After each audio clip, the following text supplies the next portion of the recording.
আমার মাকে যেন আল্লাহ হেদায়েত নসিব করে দেন। আল্লাহ নবী হাত উঁচু করে বললেন, আল্লাহুম্মা হিদি উম্মা আবি হুরায়রা, আয় আল্লাহ আমি দোয়া করি আবু হুরায়রার মাকে তুমি হেদায়েত নসিব করে দাও। রাসূলুল্লাহ দোয়া করছেন আর আবু হুরায়রা সমানে দৌড়াচ্ছেন। তিনি দৌড়াচ্ছেন, পিছন থেকে কয়েকজনে আবু হুরায়রার জামা টেনে ধরেছে, দৌড়ো।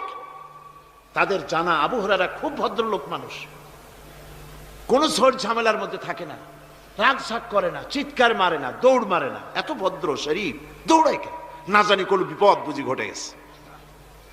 পিছন থেকে জামা টেনে ধরে বলে, দৌড়াও কেন?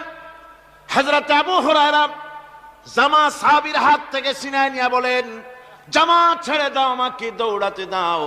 আমি দৌড়াইয়া বাড়ি যে দেখতে চাই, আমি দৌড়াইয়া আগে আমার বাড়ি পৌঁছতে পারলাম না, আমি যাওয়ার আগে আমার আল্লাহর নবী